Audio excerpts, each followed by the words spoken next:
रूस के 2 सैनिक यूक्रेन के मोर्चे पर आगे बढ़ रहे हैं। तभी जेलेंस्की का ड्रोन उनको ट्रैक करते हुए आगे बढ़ता दिखाई देता है और फिर होता है जबरदस्त धमाका। ड्रोन का घात लगाकर हमला करना इसे कहते हैं। रशियन फौजी के चीथड़े उड़ा दिए ड्रोन ने। फिर दूसरा क्वाडकॉप्टर ड्रोन रूस के दूसरे सैनिक की तरफ पड़ता है। ड्रोन पहले वार करता है, लेकिन रशियन सैनिक झुककर जमीन पर लेट जाता है। लेकिन इसके बाद होता है द एंड। दूसरे सैनिक के भी चीथड़े उड़ा देता है यह ड्रोन।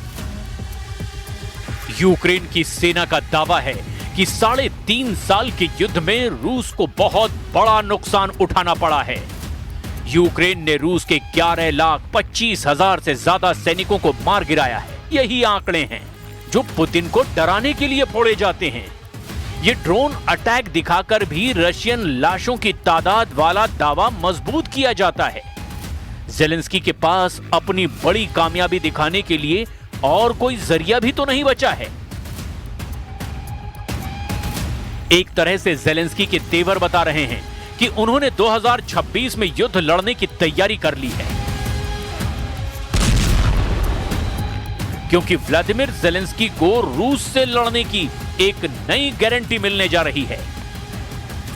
इस गारंटी में सबसे बड़ा नाम है Gripen fighter jet. Zelensky Sweden से ऐसे 150 लड़ाकू विमान खरीदना चाहते हैं ताकि रूस की एयरफोर्स को टक्कर दी जा सके। 2026 में इसकी डिलीवरी मुमकिन है। जेलेंस्की खुद इस फाइटर जेट का जायजा ले चुके हैं। ग्रिपेन एक चौथी पीढ़ी का लड़ाकू विमान है जो एक इंजन से चलता है। यह एक मल्टी रोल फाइटर है और तकनीक के मामले में यह अमेरिका के F-16 या फिर यूरोप के टाइफून से कम नहीं है। एयर टू एयर और एयर टू ग्राउंड मिसाइलों से लैस ग्रिपेन जेलेंस्की के लिए एक सस्ता विकल्प माना जा रहा है। इसे बनाने वाली कंपनी का दावा है कि यह रशियन लड़ाकू विमानों का बखूबी मुकाबला कर सकता है। अभी ये विमान दक्षिण अफ्रीका, थाईलैंड, ब्राजील, चेक गणराज्य और हंगरी की वायुसेना के पास है और यह फाइटर नेटो के कई मिशन में भी शामिल रहा है। रूस ने भी यूक्रेन में लंबा युद्ध लड़ने के लिए फौज की तादाद बढ़ानी तेज कर दी है। रूस अब कानून में संशोधन करने की योजना बना रहा है ताकि लगभग 20 लाख रिजर्व सैनिक युद्ध में तैनात किए जा सकें। अगर रूस इतनी फौज यूक्रेन में उतारने में कामयाब रहा तो समझ लीजिए सिर्फ यूक्रेन ही नहीं बल्कि आसपास के कई नेटो देशों को खतरा पैदा हो जाएगा और यह खौफ लगातार यूरोप में बना हुआ है। But we all share the same objectives, meaning giving visibility and providing financing for Ukraine. In parallel, we also need to continue to step up our military support to Ukraine. Air defense capacities, long-range capabilities, drones and anti-drone system.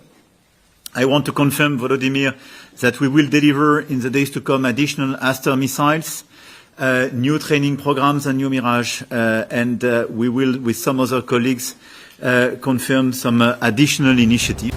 Zelensky के बाजुओं को मजबूत करने के लिए Donald Trump ना सही तो Europe ही सही। यूरोप के कई देशों ने अपने हथियार गोदाम खोलने का फैसला किया है। पुतिन से और लंबा युद्ध लड़ने के लिए अब यूरोप ने यूक्रेन को कांटेदार हथियार सप्लाई करने की तैयारी कर ली है। ट्रंप की बेरुखी देख करके अब यूरोप के 3 देशों ने नेटो का नेतृत्व करने का फैसला कर लिया है। यही देश पुतिन की नजरों में सबसे ज्यादा खटक भी रहे हैं क्योंकि इन्होंने यूक्रेन को सुरक्षा गारंटी देने का वायदा किया है। इसमें ब्रिटेन है, इसमें फ्रांस है और इसमें जर्मनी है। ये तीनों देश कह रहे हैं कि हमें किसी भी इमरजेंसी के लिए तैयार रहना होगा। इनमें भी केयर स्टारमर और इमैनुअल मैक्रो सबसे ज्यादा सक्रिय हैं, जबकि जर्मनी ने कहा है कि वो यूक्रेन में सेना नहीं भेजेगा। इटली की प्रधानमंत्री जॉर्जिया मेलोनी ने भी साफ कहा है कि वो यूक्रेन में फौज नहीं भेजेंगी। हालांकि वो यूक्रेन के बाहर जेलेंस्की की फौज को ट्रेनिंग देने के लिए तैयार हैं। इससे पहले जेलेंस्की फ्रांस को मिराज फाइटर जेट देने के लिए शुक्रिया अदा कर चुके हैं। दरअसल ये वो फाइटर जेट है जिन्होंने खत्म हो चुकी यूक्रेन की वायुसेना में नई जान फूंकी है और अब ये विमान लॉन्ग रेंज वाले बम और मिसाइलों से रूस को एक बार फिर डराने के लिए उनकी सेना पर हमला करने के लिए तैयार हैं। Together we have defined a strategy to support Ukraine's future security so that it can deter and defend itself against a future attack. And I want to thank once again all the Scholz for the great work. And it's very important to follow up our effort, to follow up the planification, and to continue the work to engage with the US. And I think it's very important as well to have UMAM completely involved for regeneration efforts. We also have plans in place to deploy a multinational force Ukraine once hostilities have ceased, with a view to help secure Ukraine's skies and seas and regenerate Ukraine's armed forces, with the support and input of 25 participating countries.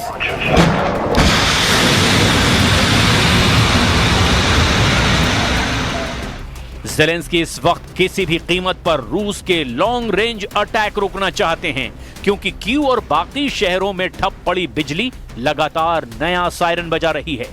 वैसे बिजली के ठिकानों पर हमले Ukraine पर शुरुआत से हो रहे हैं, लेकिन सर्दियों से पहले ऐसे अटैक ज़ेलेंस्की और उनके लोगों के लिए बहुत बड़ा खौफ बनते जा रहे हैं। ऐसा इसीलिए क्योंकि यूक्रेन में लोगों के पास अपने घरों को रोशन करने के साथ साथ सर्दियों में घरों को गर्म रखने के लिए बिजली और गैस नहीं होती।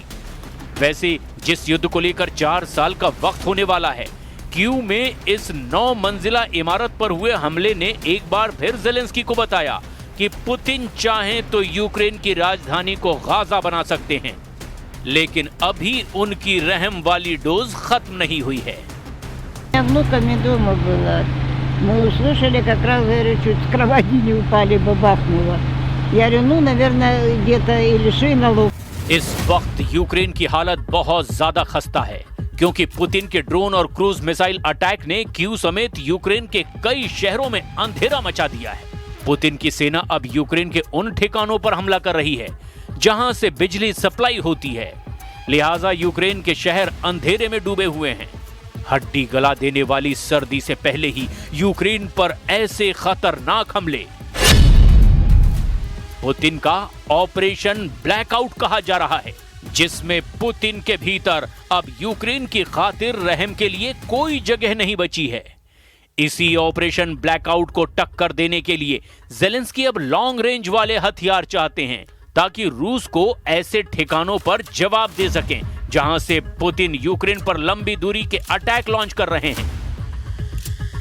फ्रांस के राष्ट्रपति इमैनुअल मैक्रों ने 10 कदम आगे बढ़कर यूक्रेन की मदद करने का फैसला किया है, या यूं कहें कि वो अब ज़ेलेंस्की को बचाने के लिए पुतिन से सीधी टक्कर लेने के लिए बेकरार नजर आ रहे हैं। इसीलिए 2026 में युद्ध को ले जाने के लिए यूक्रेन का बड़ा गोला बारूद और लड़ाके अब फ्रांस से सप्लाई होने की बात साफ हो रही है। फ्रांस ने यूक्रेन में 7,000 सैनिक भेजने की तैयारी कर ली है, यानी यूक्रेन की जमीन पर फ्रांस के 7,000 सैनिक उतरेंगे और पुतिन की फौज से आमने सामने की लड़ाई करने के लिए तैयार रहेंगे। फ्रांस से यूक्रेन को Apilas anti tank grenade launcher supply तेजी से हो रही है। 112 मिलीमीटर का इसका गोला किसी भी टैंक के परखच्चे उड़ा सकता है। एपिलास ग्रेनेड से 70 सेंटीमीटर मोटी बख्तर को भी भेदा जा सकता है। यूक्रेन के स्पेशल फोर्स इसे इस्तेमाल कर रही है और अब इनकी सप्लाई तेज करने की बात भी हो रही है। फ्रांस से ही मिले लॉन्ग रेंज हैमर बम से ज़ेलेंस्की कैसे पुतिन के अड्डे उड़ा रहे हैं, जरा वो भी देख लीजिए। यहां रशियन फौज के एक अड्डे पर हैमर बम से हमला किया गया। MiG-29 विमान से गिराए गए इस बम की रेंज 70 किलोमीटर है, यानी टारगेट से 70 किलोमीटर दूर रहकर ठिकानों पर बमबारी की जा सकती है। ऐसे ही हमलों की तस्वीरें देखकर ज़ेलेंस्की की आंखों में चमक आ जाती है। Хочу подякувати Британію і Францію. Є рішення Франції щодо додаткових винищувачів «Міраж» для України та ракет для ППО. Британія допомагатиме нам з ППО і надалі, теж ракетами і у виробництві дронів, перехоплювачів. Дякую за це. इसमें कोई शक नहीं कि ज़ेलेंस्की को बचाने का सौदा बहुत महंगा साबित हो रहा है, और ये बात यूरोप के लीडर बहुत अच्छी तरह से जानते हैं। लेकिन उन्हें ये भी पता है कि पुतिन को यूक्रेन में नहीं रोका तो रूस पूरा यूरोप रौंद डालेगा। इसीलिए वक्त वक्त पर यूरोप के देश ज़ेलेंस्की को बचाने वाली किश्त जारी करते रहते हैं। जर्मनी ने यूक्रेन के लिए $2 अरब से ज्यादा की सैन्य मदद देने का ऐलान किया है ताकि यूक्रेन लगातार रूस के साथ युद्ध लड़ सके। वहीं यूक्रेन ने कहा है कि उसे 2026 में युद्ध के लिए लगभग $120 अरब की मदद चाहिए। अब इस वक्त को समझिए कि पुतिन से लड़ने का बजट रिकॉर्ड तोड़ रहा है।